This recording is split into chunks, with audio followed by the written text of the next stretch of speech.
in the room. Yeah, definitely. Let's have a look then. Dave, let's check if we're live, mate. I think we are. Let's have a little look. Are we live? Are we live? Do say hello. Yes, Dave, I think we are. Let me just double check. I still haven't got a notification, but yeah, we're live. Kim, hey, how's it going? Thanks for telling us. We need that on a t-shirt. Are we live yet? Are we live Yeah.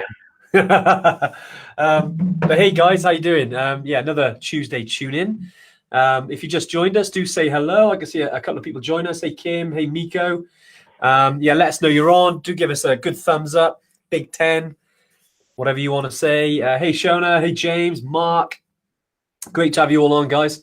As always on this beautiful sunny Tuesday. Oh, it's marvelous. It's marvelous, isn't it? It's beautiful today. I think well, we got some dodgy weather on the way, but let's make the most of it, Dave. Yeah. Hey, Bri. Hey, Tina, Shane, Julie. Great to see loads on the live as always. But right, Dave, what's today about, mate? Well, today we thought it's been requested for a long time by at least one person, probably for a lot of you as well. We're going to talk about peaks. So we're going to do a deep dive to high altitude. And yeah, talk about all the different peaks that we do, and answer some of like the most asked questions about those peaks, you know. So probably what boots to on each island peak, you know, we'll cover that one. Yeah. How much experience do you need to go to Mera? We'll answer that one. And you know, and the differences between the stuff that we do, like Aconcagua, is sort of on the radar. We're going to be hopefully, you know, sending some EverTrekkers there soon, so we think it's a good thing to talk about.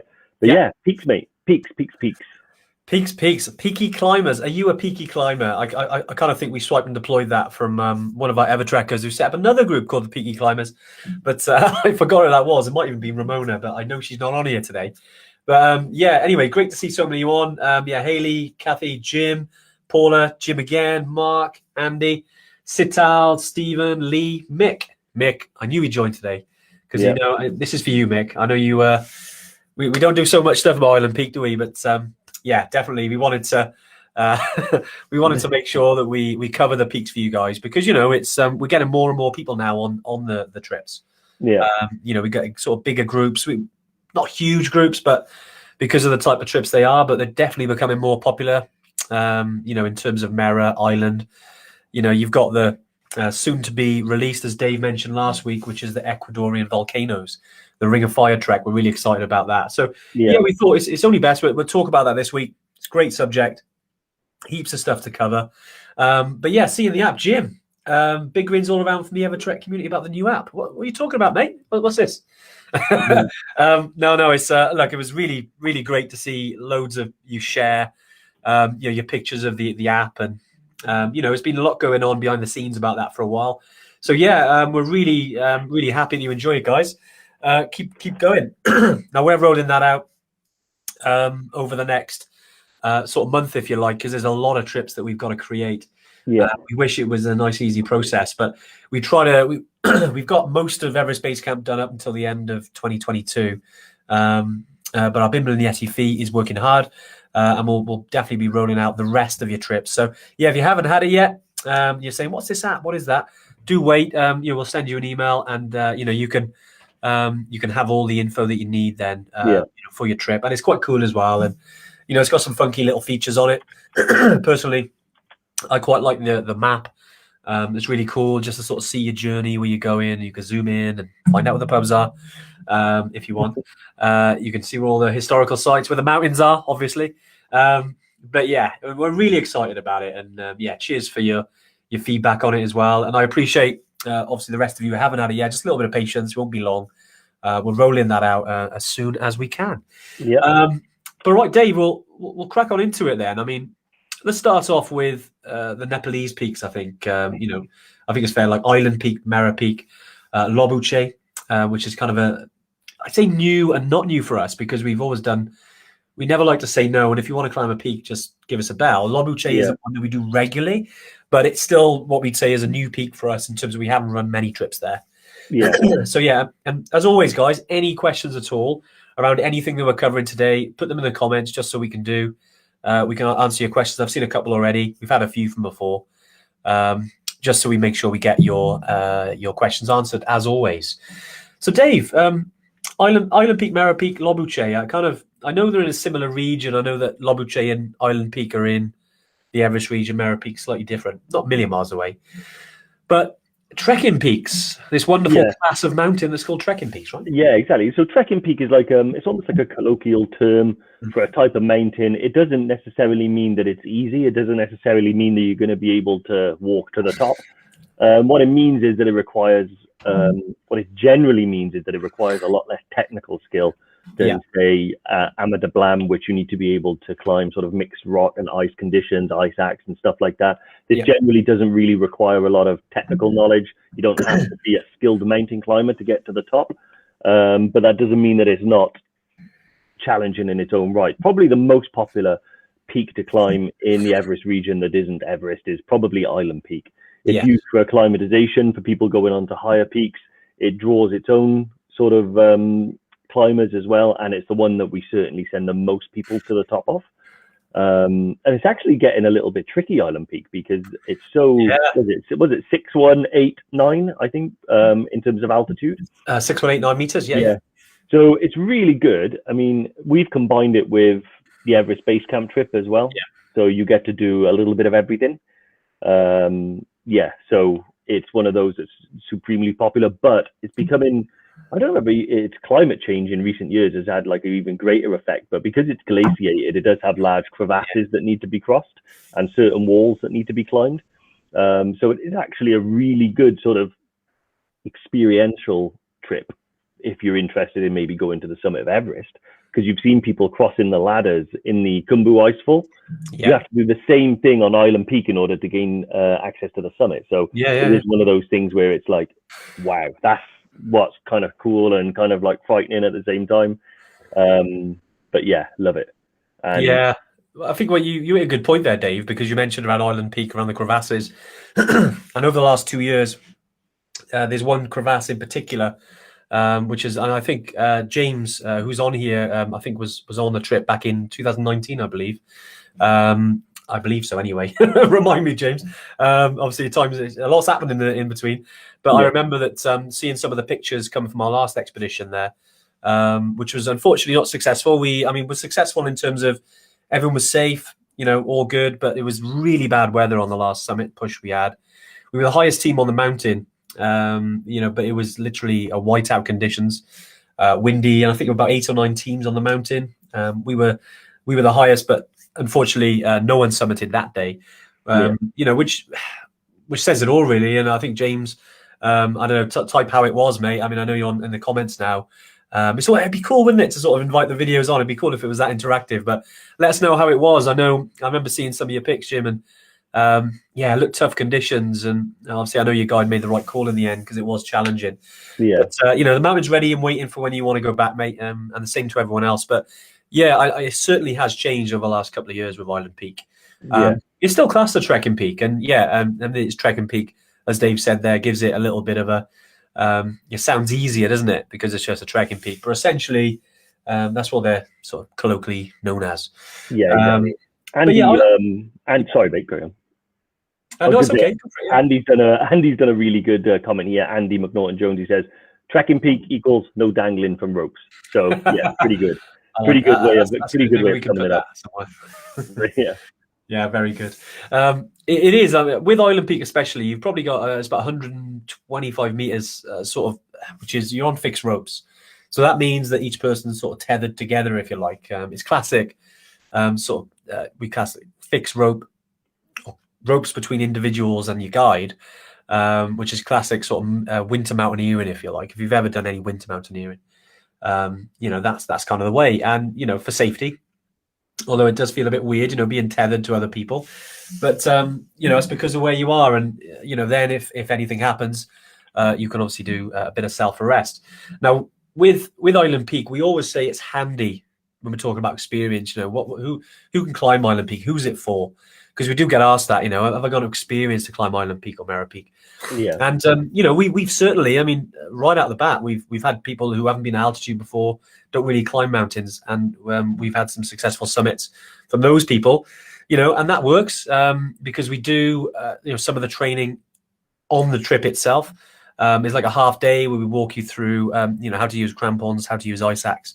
When you're on the fixed ropes. This is in country now in Nepal. But, we always say that if you've got a bit of experience, it will help because you haven't got to think about that. You already kind of naturally do it. And anything that you do naturally means you can think about all the other stuff you have to do, whether that's walking on crampons, whether that's using your ice axe, even if it's around, how to self-arrest. So if you slip, essentially, how to use the ice axe to stop yourself from slipping. So it's always handy, in terms of that. And if you do any winter skills, when we do, typically we had some winter skills we were running this winter, obviously because of good old friend COVID. We're going to be doing next winter in the UK. And I know the exact dates aren't up yet. We need to work with Aim Higher on getting those dates up, just to make sure there's availability for you guys. But as soon as that's all ready to go, we'll put those dates and we can rebook you guys on that were booked in to do winter skills. Normally winter skills, I mean, I know most of you guys from the UK here. Obviously, there's a few people who are from other countries. As always, even Yessi, Jumbo, I hope all is well. Yessi is one of our Jumbo, guys on Killy. Great guide. We had the pleasure of trekking with him just over a year ago now on Killy before COVID, and absolutely fantastic guide. And he ran a marathon. He's over 400 summits, and he ran a marathon the day after. Yeah, he's done. Literally, we got down from Kilimanjaro and ran for the bar, ran for the shower, and he ran for his running shoes and ran a marathon. And over 400 summits of Kilimanjaro. He's an incredibly good guide, incredibly good. Talking about some of the stuff you need there as well for Island Peak. Yes, I know that some people are going to have some kit questions as well. Fire away, guys. So all of just as a snapshot, one of the questions that we get quite a lot is about renting the equipment that you need for Island Peak. So that when we talk about renting, you can rent the whole shebang. So you can turn up in your trekking equipment, all the same stuff that you need for Everest Base Camp Trek, hiking boots, all that sort of stuff is great. And then you can rent everything else you need locally from Chukung, just up from Dingboche near Island Peak Base Camp. And it's around $100 for the full setup. So we're talking like harness, helmet, ice axe, crampons, ascenders, Jumas, carabiners, that type of thing. To be honest, I always think that it's better to bring your own climbing boots as well. It does take up a bit of space. It does take up a bit of weight. So you are going to have to make some sacrifices in other areas of your kit.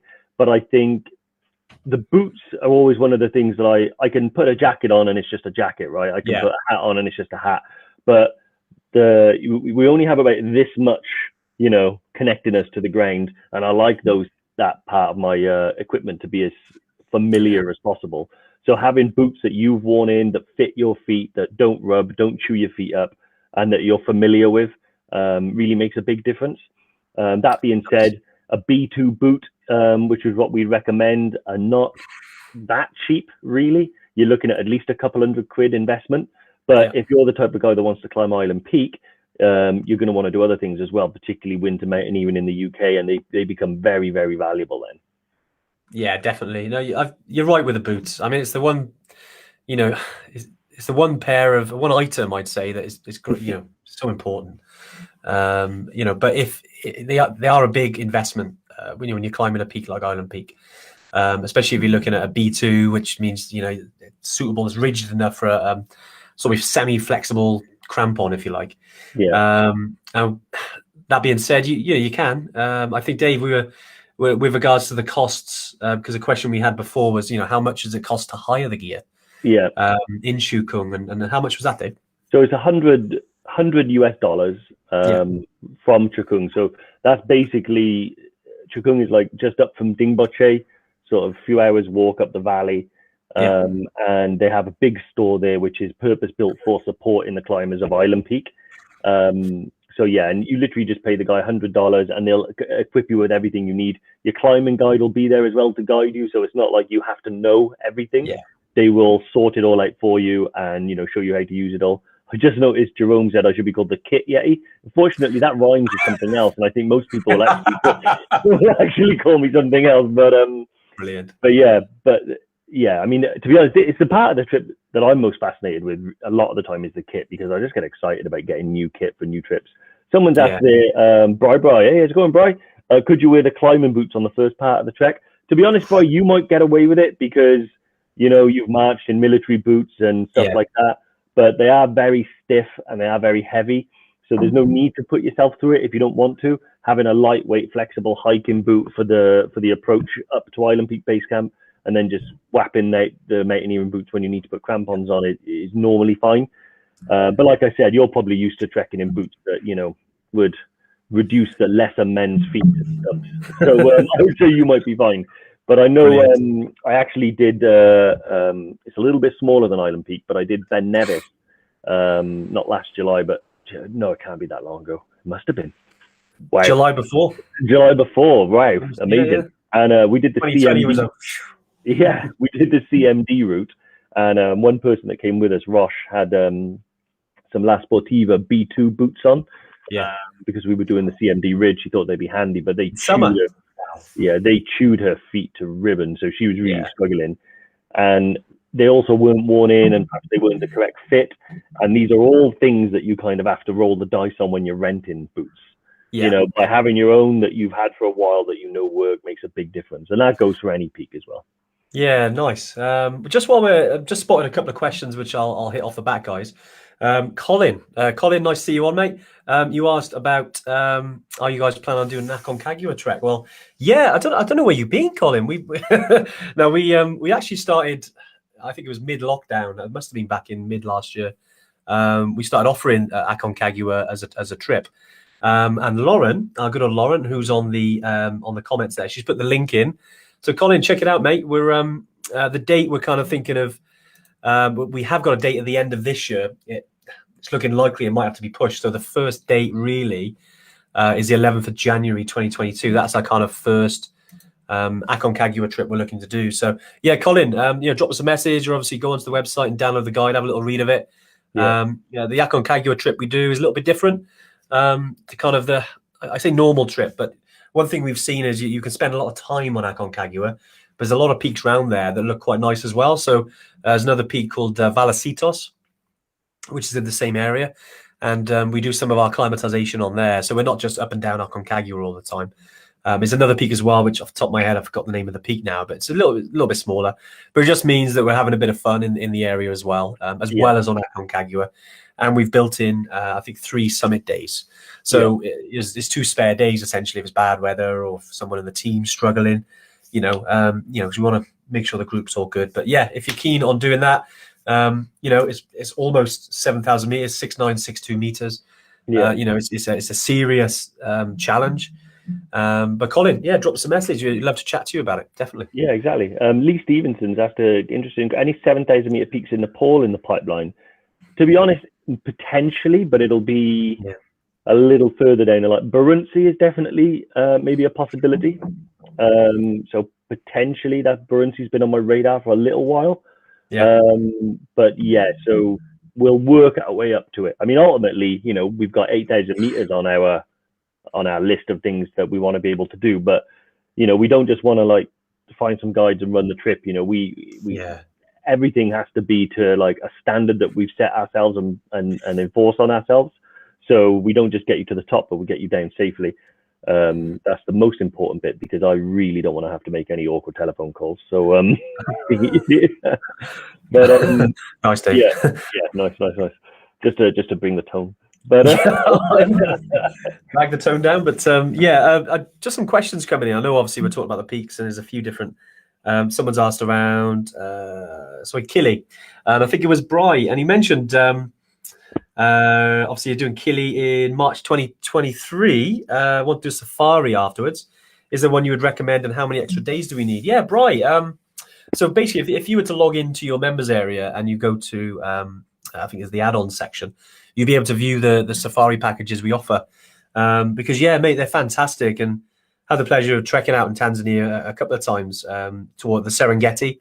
Is a fantastic one. We got Lake Manyara, which is also a fantastic place. I'd say Serengeti is like on another level compared to Lake Manyara. And then you've got Ngorongoro Crater. So there's those are the kind of regions, if you give that a little Google, you'll be able to see. Yeah. But certainly. I mean, as you know what we're like, although we specialize in the trekking, we want to make sure if there's anything that you want to do around the trekking, we can facilitate that. So yeah, check it out. If you guys want to do a safari afterwards, even for a couple of days, because there's a couple, I think it's the 2 and a 4 day. I think the longer one is certainly, you're going further in to the Serengeti. It's a bit more of an adventure. But again, it depends on time. But if you guys want to do that, then yeah, we'd love to have you. Be fantastic. Ryan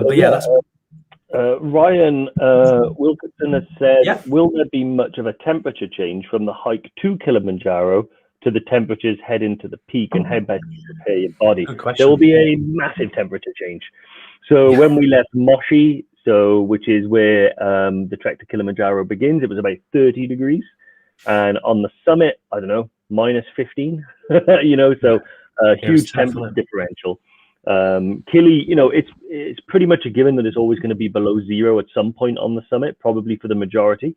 Particularly when we went, it never got above zero until we were really lower down back towards Barafu camp.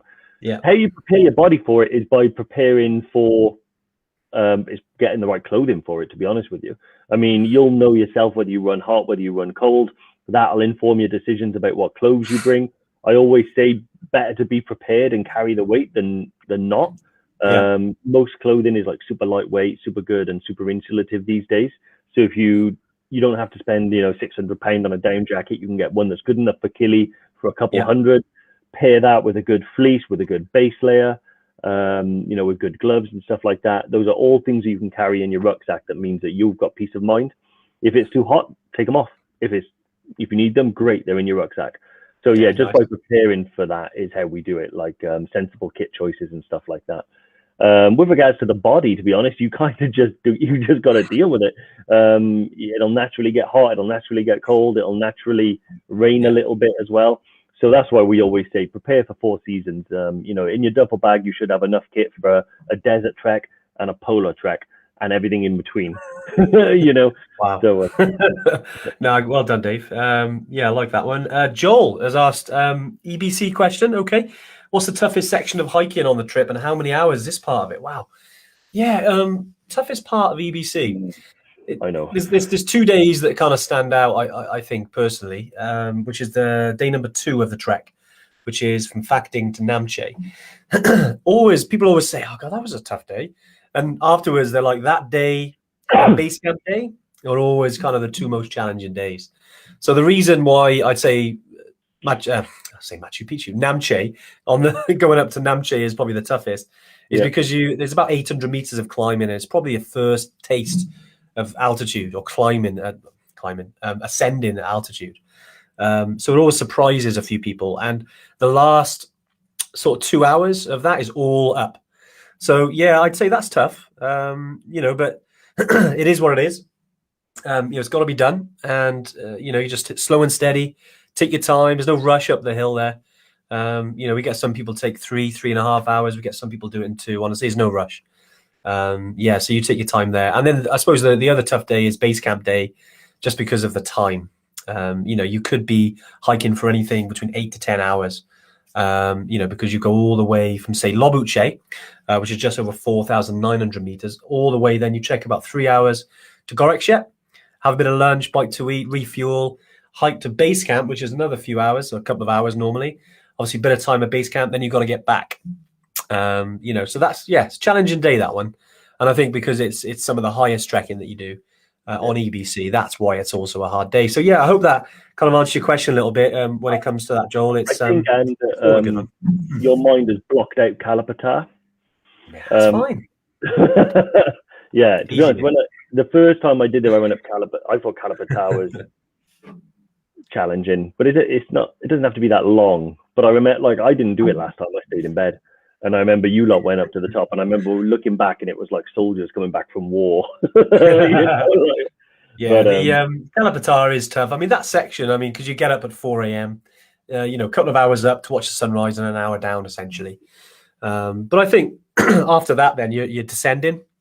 So for me, I don't see it as a hard day compared to the other ones because you're on the way up. But I know what you mean, Dave. Climbing Tubkal is no joke. It's tough, especially when you God, it's because I got all the. You're right. You're right. That is no joke either. Mixed up today. Clearly, my brain's going nuts. But yeah, when you're climbing Kalapatar, 5545 meters from Gorekshep, which is about 5,150. So you can imagine 2 hours to climb all that. But the views are immense. Yeah, especially watching the sunrise, and one of the best views you can ever see.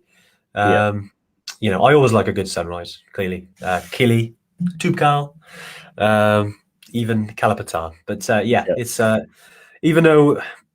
Sorry, I know we're going on, Joel, but in terms of toughness, yeah, I mean, I always put it as a gauge. You know, it's all tough in a way, but it's part of the challenge. And you know, if it was easy, everyone would do it. So yeah, you'll be fine. Just take it slow and enjoy yourself. Exactly. I see Doug's joined. Doug Smith is on here. Spud, good to see you on here, mate. Sir Edmund Spuddery again. I can answer two questions pretty quickly. One, Amanda, you want to go to Pokhara after your trek and you want to go whitewater rafting. Can we help you out? Yes, we can. Drop me an email. So whitewater rafting is really popular in Nepal, super easy to arrange. Our guys on the ground can help with that, no problem at all. The other one was Mark Heath. Have you got any plans to add a Kilimanjaro trip that incorporates Mount Meru? Me and Andy have talked about it. We have actually. Yeah. We have talked about it. It's one of those where, yes, it's not hugely popular to do both peaks. Like only a few people kind of do it, so we haven't put it at the forefront. But if it's something that someone's interested in doing, then you can always contact us and discuss it, and we can set it up for you. That's definitely possible. I think maybe we might set one up, you know, where we add it on as maybe an add-on. Because I think it's only a few days. It's not like a whole 4 days. 4 days. Yeah, so we could probably put that as an add-on. It's definitely something that's on our radar and we're looking at doing. I keep saying on our radar is blipping like crazy because we've got like 1,000 things to get on with. Got a lot of different trips. Exactly. So that's why we will be finessing all of these trips. If there's an add-on that you can't see on the website that you're interested in, you know, don't hesitate to contact us. We can always sort it out. But yeah, we will be finessing things as we go along. But it's one of those where I could have put together the Meru trip, but I had 20 people asking about Aconcagua as well. So I had to focus on a little bit over there. So yeah, definitely. Nice, Dave. Nice. I'm gonna put Mick out of his misery because I think he asked earlier, and sorry, Mick, we haven't picked it up. But yeah, Mick has asked about skydiving, and we've been speaking to our skydiving Yeti. Because the skydiving part of it. So it's been I think it's been about 8, 9 years potentially since they call it the Everest skydive. Now, there's a couple of things make you aware, Mick, with the skydiving part. So it's usually only in the autumn. I believe it's the end of October into November. And because the Everest skydive is so high, you have to wear breathing equipment. And the landing isn't near Everest, essentially. It's in the Everest region. It's more near, I'd say, Namche or Shangboche, which is like a landing strip. Some of you who've been to base camp already might remember that on your acclimatization hike. And you've got that kind of long landing strip. That's actually an old airport. They don't really use it to land planes, but that's where they land the helicopters now, is Shangboche. And that's where they do the Everest skydive. But because it's so high, because you imagine you're taking off from it's like 3,800 meters, and then you're going up very high, almost as high as a helicopter can go before you jump. But it's not cheap. The Everest skydive, I remember, Dave, was like $25,000 they charge. Round about 25,000, give or take 5 or so, but so it's about $25,000. So it's another option, right? So we can do skydiving for a much more reasonable price. But it's done from Pokhara again in the autumn season. And it's from Pokhara, so you go up and you can see all over the Annapurna range and stuff like that. Skydiving in the Everest region, just by the nature of the altitude that the helicopter's taken off from, like Andy said, it's extreme altitude. It is oxygen tanks required. You need special instructors that will be able to do this stuff, that have to be, they have to be like flown in. The helicopter, the fuel, all of that sort of stuff, a huge amount of sort of logistics and stuff like that, and weather planning goes into it. And it's very expensive. I'll be honest, Mick, if you've got 25G spare, mate, I will book it for you tomorrow, but just FYI, that's what it costs. And but if not, then potentially what we can do after you've done your trip, it's only a short flight, like half an hour or so to get to Pokhara. And then you can add on and do the skydiving there. So it means you get to visit Pokhara, you get to see the Annapurna region, and you get to do it to be honest, you wouldn't be disappointed with it if that's what you wanted to do. But I will email you and we can have a further chat about it. Yeah, nice. A lot cheaper, isn't it? The Pokhara region. I think it's off the top of my head. I think it's like $1,500. Is it, Dave? Something like that. Something like that. Yeah, I'll have to double check because it changes every year. Because the like I said, with all these logistics that are involved in doing the helicopter jump, there's certain price fluctuations. So I wouldn't want to be held to it, but that might be roughly, right. There is one good question here from Rory that I actually had a little update on recently. So regarding the EBC trek in September, you read that you might not be able to transit through the main airport in Kathmandu and you might have a long bus ride to an alternative airport. Is this the case? To be honest, this may be the case. Nepal has actually changed the way that it thinks about sort of flying to Lukla. So there's one international airport in Nepal, Tribhuvan International Airport. They also had a domestic terminal, which is used by the local Nepalese to fly from Kathmandu to Pokhara and other places. It's also where like thousands and thousands of people arrive every year to fly to Lukla. So it's causing a lot of congestion. Historically, they were doing repairs to the airport, so we had to go to a place called Ramachap, which there's no way of getting around it. It's a long bus ride. It's a little bit bumpy and it can be a little bit uncomfortable, but it's fun.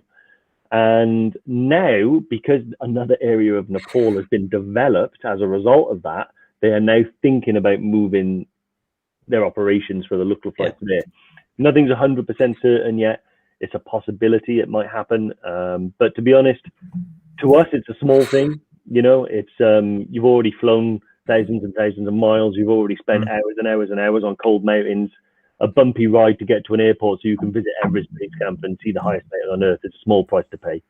So however we get there logistically, whether we go via Ramachap or direct from Kathmandu, our main goal and our main focus has always been on getting you to base camp and getting you back. So if that means a long bus drive, then it is what it is. It's a long event.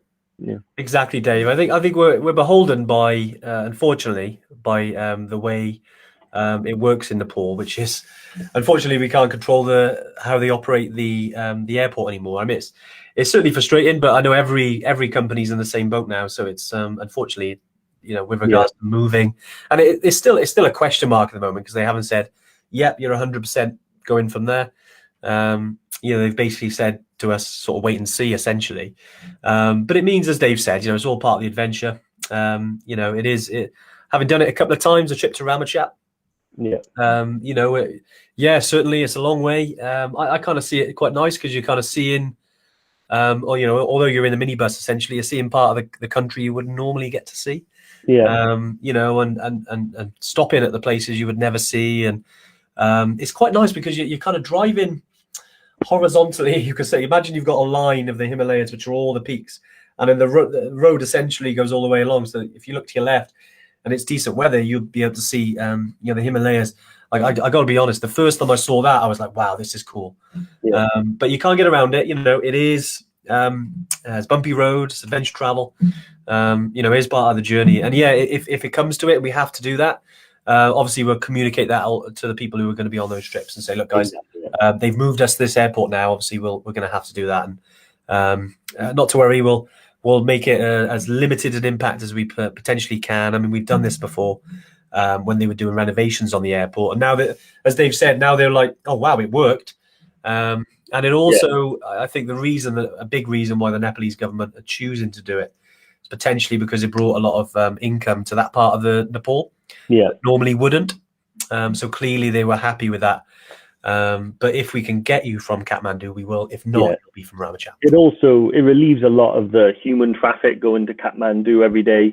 The domestic planes taking off every 20 minutes, causes the international flights to have to adjust their path. So me and Andy have been circling Kathmandu airport for around an hour and a half one time before we landed.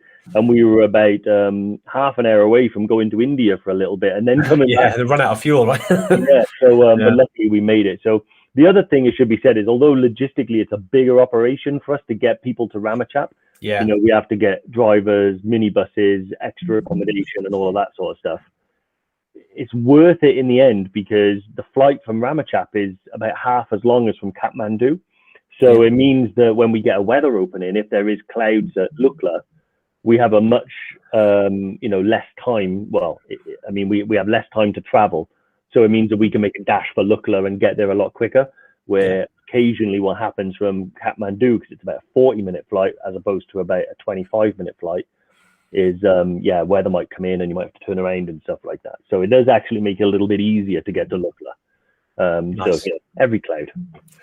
Yeah, exactly. Just seeing some comments around some of the peaks as well. Obviously, we've if you joined us last week, something new that we do is what the future look like, which Dave talks about some of the new peaks. And last week we talked about Ecuador, we've got a new trip there. Yeah. It's almost ready to release, and we've got a couple more in South America. As well as another basically trip in Langtang region of Nepal, which is also incorporates a little climbing of Yala Peak. Which is about 5,500 meters, and that's coming soon. But I can see some people are asking, obviously, again around Mont Blanc, some of the other trips. And when it comes to the other trips, as Dave said, because we've got so many different trips, and because of the last 12 months that we haven't really been able to test any of these, we don't want to release them yet. Mont Blanc is certainly one we're looking at. Don't you worry about that. Mount Elbrus, there's plenty of scope for that. Anywhere there is high altitude, that is awesome to trek at, and it's a great trip. I mean, we'll eventually be doing it, that's for sure. It's just about rolling these things out, and I think when lockdown ends, people are just going to be on holidays forever. That would be great, wouldn't it? It'd be climbing mountains all the time. But look, we can't wait, guys, to get some more trips. In another few weeks, we'll share a bit more about, because those trips will be a bit further along. I think Dave will be able to give you a little bit more information, but be patient with some of the trips, especially with Mont Blanc, Mount Elbrus, and another trip which isn't necessarily a peak. I know we're talking about peaks today, but K2 Base Camp is on the agenda, which is an awesome trip. Personally, I can't wait to do that one. K2 Base Camp is like way up there on mine. Just the adventure of getting there is insane, like going to Skardu and all those local sort of really remote areas and stuff. It's going to be an amazing trip. But like Andy said, as soon as we're able to sort of catch a flight and do things properly and stuff like that, then we'll be able to get things done. But pretty much anytime someone says, what about this, what about this, what about this, trust me, they're all on there. It's just exactly. Trying to get them done is one of those. Let's have a quick look. So interesting one here from Sheldon, who's emailed and said, hey Andy, I previously suffered altitude sickness on my first EBC trek, and I'm very disappointed that I did not get to base camp as I was flown out and spent 10 days in hospital. Wow. If I attempt EBC again, how likely am I to get altitude sickness, and what can I do to prevent it? So good question. Wow. First of all, I think that's rather unusual. I think even if you get altitude sickness, to spend 10 days in hospital, so you really must have had a rough time with it. What I would say is that if you've not got any pre-existing condition that's going to sort of predispose you to sort of having trouble in a low oxygen environment, some people have like COPD perhaps, or maybe like really, really extreme asthma, or like, some certain things like that might cause a problem. If you're otherwise normal and healthy, I think, yes, you can go back to and attempt Everest Base Camp again. For instance, I'll give you an example. My father, although he didn't end up in hospital, we went in 2017, me, Andy, and my dad, and a few other people. And my dad was suffering from altitude pretty much from the get-go, definitely from Namche onwards. He just felt like he wasn't really adjusting well, wasn't acclimatizing well, was going slow even by his standards. And he got to Lobouché and then turned around, decided to not go to base camp and walk down. So I've seen and witnessed firsthand the disappointment that can have on people. And then we went back later again in 2019, and he made Everest Base Camp. And he said the difference was not, he didn't just scrape by and make it. The difference was, this is impossible to, actually, that was quite fun. It was like, and the difference he made, first of all, was in his fitness. So he shed some pounds. He got himself a bit fitter and a bit stronger.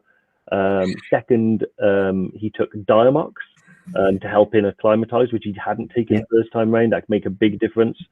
And then he drank more, which was also important, more water, like 4 to 5 liters a day. And that time he just did it.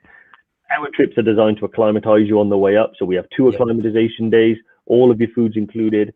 Our guides are the best. The water's purified. You have unlimited access to drinking water and stuff like that. So I think if you want to do it again, you can. And I think maybe by making a few adjustments and knowing a little bit more about your trip, we can definitely make sure that we can get you there. Yeah, nice, Dave. You said some good points there. I think, you know what, Sheldon, I know it came by email. I hope he's watching or will watch it at some point. But yeah, I'd love to help you, especially if you struggled last time. As me and Dave always talk, any time you go to altitude is the first time essentially, because you've got to go through the same acclimatization process all the time. Okay, you can have an altitude tent, you pre-acclimatize, which some people do when they're climbing 8,000 meter peak.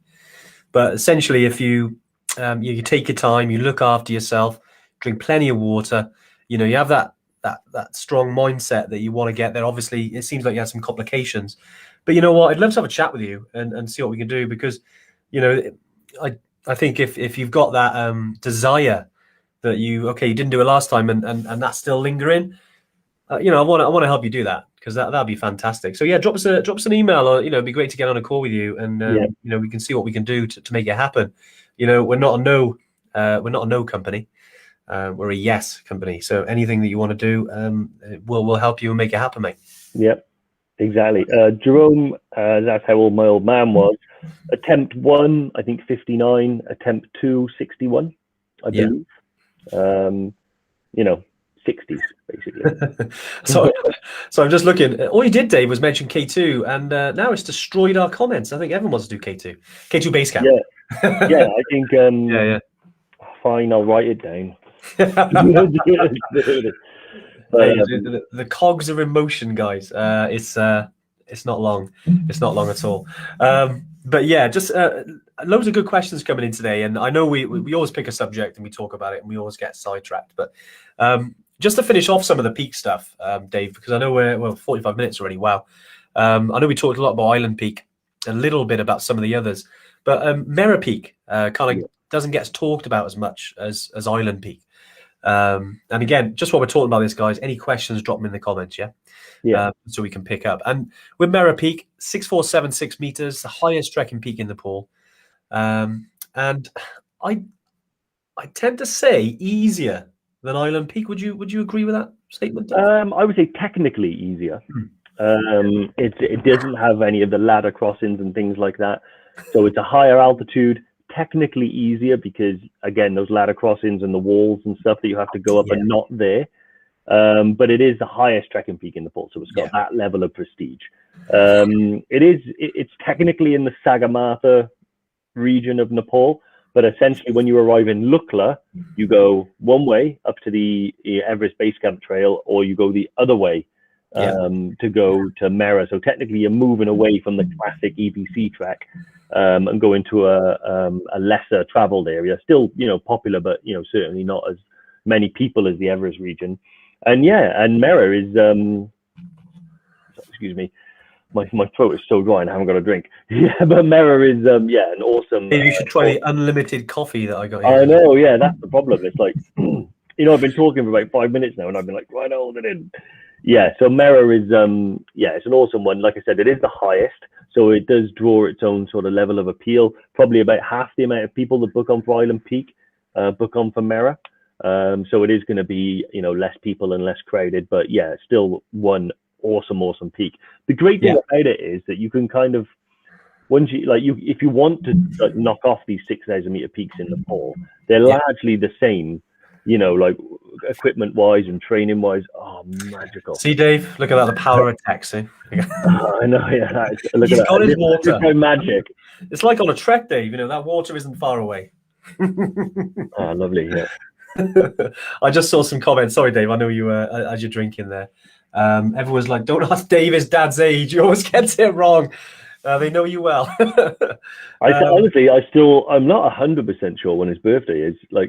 That's probably terrible to say, but I think it's the 17th of January, because I know that his date of birth is remembered because it's 1701, which I think is the same number on the Starship Enterprise, which is a weird way to remember his date of birth, but I think that's it. I was trying to think that I can't remember that. Usually I remember that kind of stuff, but yeah, great stuff. Yeah, a couple of questions I can see coming in as well, just around heights, Meranor essentially.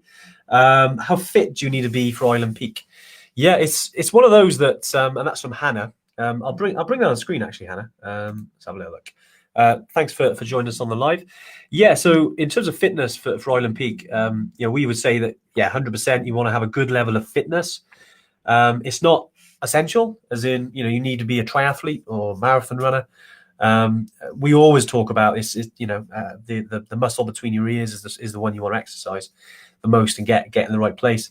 And if you want to climb Island Peak, we'd love to help you on that journey. And when it comes to fitness, the more you do.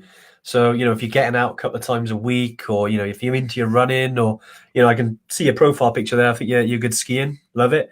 If you've got a base level of fitness, then, you'll be fine, essentially. It's not, you haven't got to go up there quick. It's quite a slow process. I don't know if Jim's on here, who was on our one of our last trips that we did when we were able to run trips. He'll tell you, in terms of probably the level that's required. But the fitter you are, the easier it will be, and you'll have a better time. Yeah. You could probably get away with it, if you didn't do as much training. But it's not something we'd say. But the more you do, you just you don't want to leave it to chance. I mean, exactly.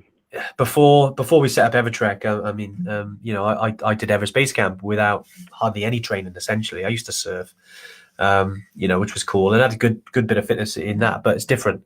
Building up the leg strength makes a hell of a difference. That's one thing we learned. Yeah. So we'd say certainly do that. And if that's biking, if that's doing some single leg movements in the gym when they open, or even just the simple stuff, get out, pack on your back, put the miles in the legs, and you know what, they'll pay dividends when you're on the trek. So, and when you're climbing, because it's super slow anyway, but important thing is acclimatizing well. So drinking plenty of water, going slow, listening to your guide, and following that process. And I'm sure, all fingers crossed, you'll summit Island Peak. So I hope that answers your question, Hannah. Awesome.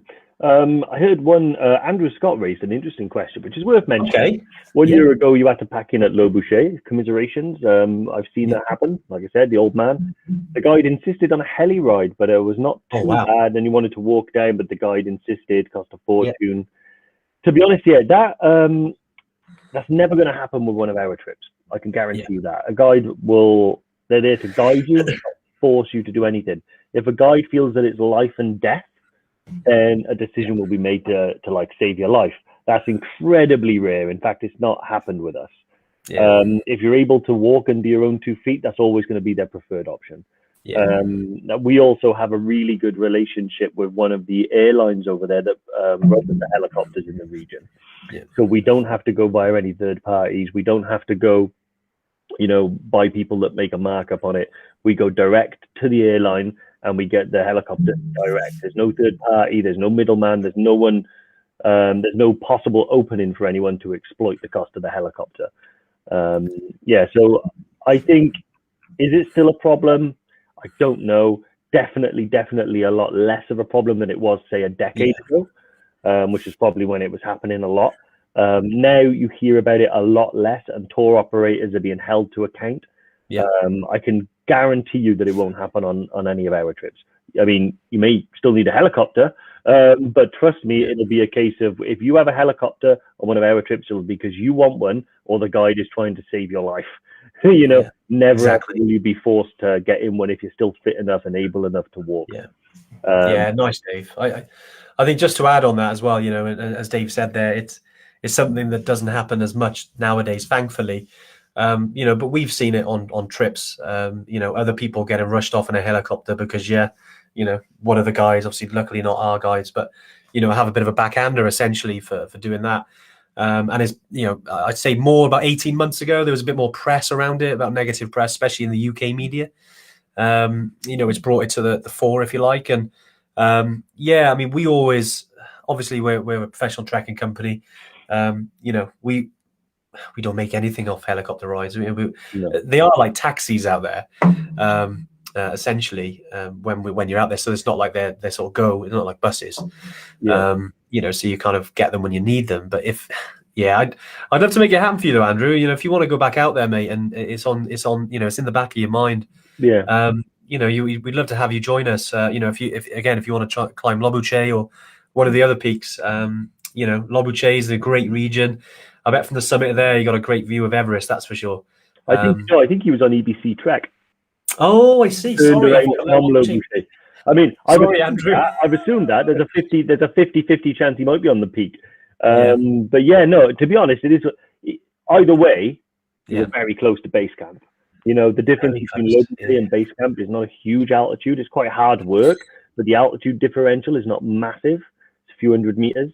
So I think I've often believed that if you can get to Lobuche, you can get to base camp. You just need to, if that's where you stopped at Lobuche, a couple of adjustments, maybe in acclimatization, maybe in preparation and things like that, and you would have done it. So like Andy said, there's a couple of people on here that I think have been like almost there, and I think get in touch with us, because if it's still in your mind to do it and you still have that drive, and hopefully it is if you're watching this, then we can make it happen. Because one thing we love to do is to take people that perhaps have tried and not made it before, and then give them the extra support, give them what they need in order to get up there.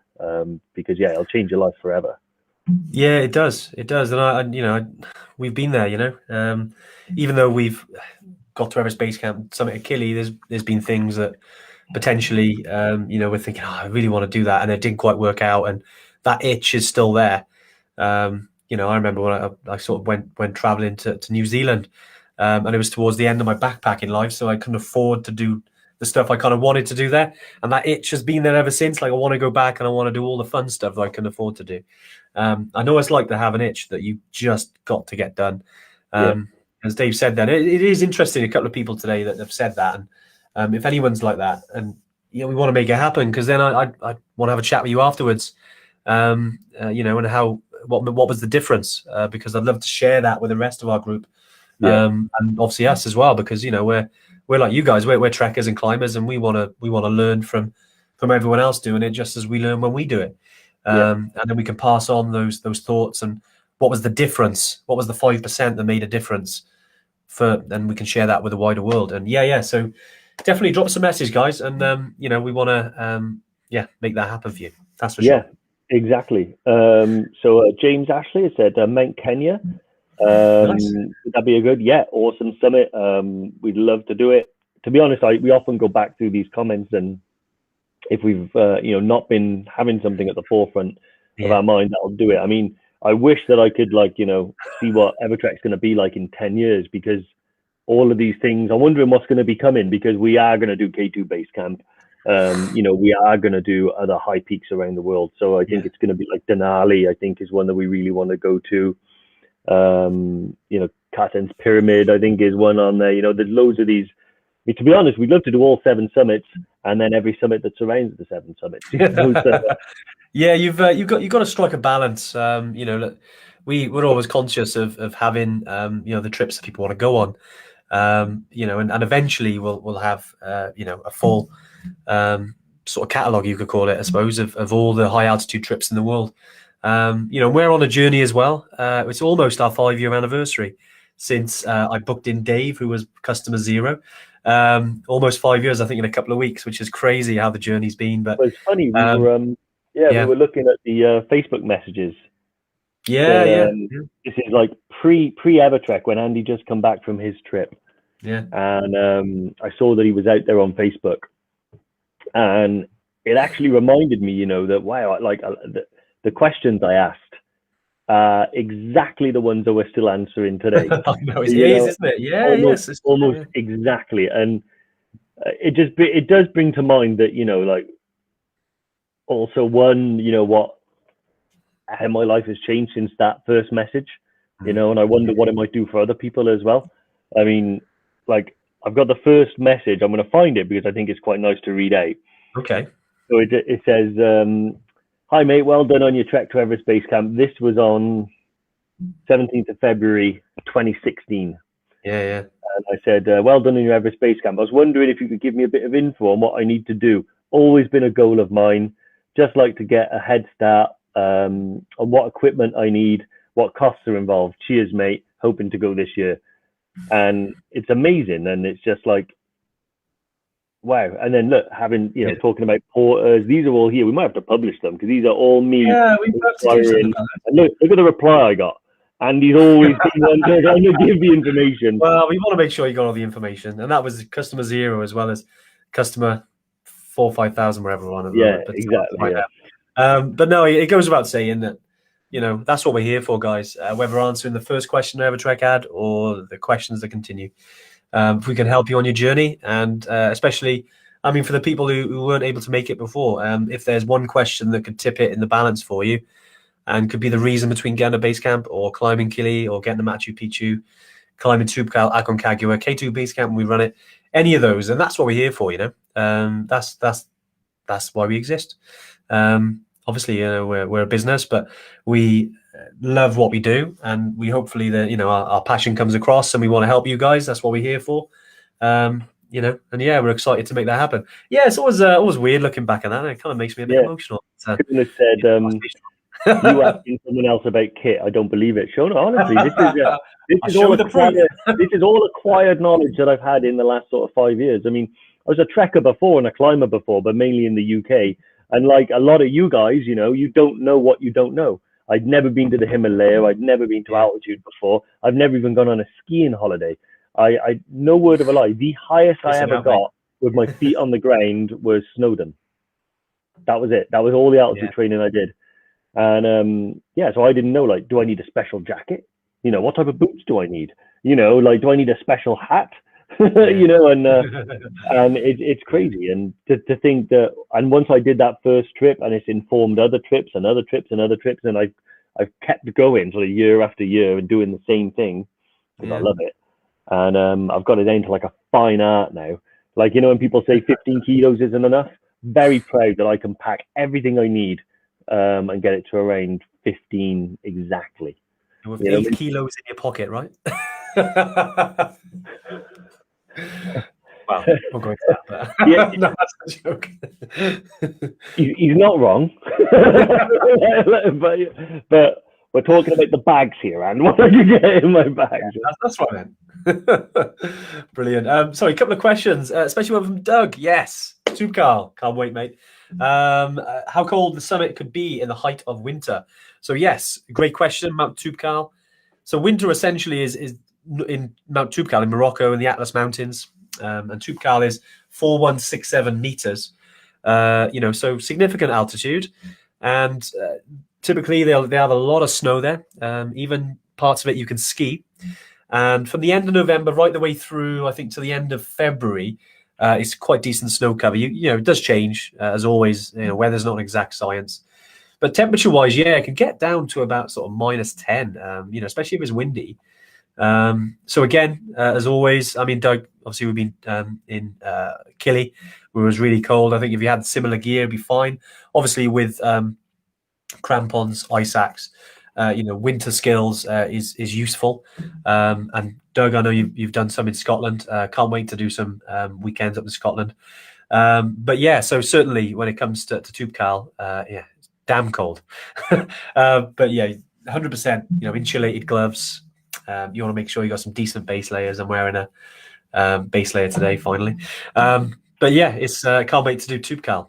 I see a lot of people are saying, ciao, bye-bye. It's because literally it's on the hour, Dave. That's where it is. Yeah, that is pretty impressive, to be honest. It is one of the longest. Yeah, typical. We talk about peaks and stuff. But no, I suppose we're coming to the end of the live anyway. It's been really good today. It's great to hear some stories. Some people who haven't quite made it before. I want to change that. Learning about the peaks, equipment. A couple of things before everyone sort of disappears. Don't forget that we're running a competition at the moment, which is around Kilimanjaro. So 2 free places, Kilimanjaro. Get yourself in if you haven't already. I know heaps of you on here are already customers. Some of you haven't, not customers of ours yet, and not EverTrekkers, but we'd love to have you part of the family. But get yourself entered if you haven't. Lauren, who's on the live, hopefully, drop in the comments just the link for that, just so anyone off the live as well can get access to that. And get yourself in, and we'll be announcing the winner on the 23rd of March, I believe. Got some exciting stuff for that. Obviously, going back to the beginning of the call, beginning of the tune in, we'll talk about the app. And as I mentioned then, if you've seen that on the group, we'll be rolling that out as soon as we can on all the trips. It might take a few weeks, but we'll try and do it as soon as we can because we realise that, everyone wants it now. We wanted to get it all done for Everest Base Camp because that was, that's a big part of our, customer list, if you like. But obviously Killy as well, all the other trips that we've got, guys, we'll be rolling out as soon as we can. But Dave, right, any final words, mate, before we let you? No, James said his bag for Island Peak was 8 kilograms. Mate, impressive. Wow. I've never got it down that low. That is awesome work. You're going to need to tell me. I'm afraid you're going to have to send me a kit list because I need to know exactly what you bought to get it down to that list. Other than that, no, it's great. I always feel like when we end these lives, like there's so much more that we could talk about with the peaks and stuff like that. But any questions, just drop us an email. Happy to have a chat anytime. Yeah, nice. Okay, guys. Yeah. Well, thanks everyone. We'll see you. We'll catch you next Tuesday. But anything in the interim, obviously, don't be afraid. Just drop us a message in the group, and we'll get back to you. And just before I go, I know Shona, I know Karen. Yeah, we'll be getting out as soon as we can. Won't be long, love. But right, take it easy, guys. Cheers. Bye. Bye.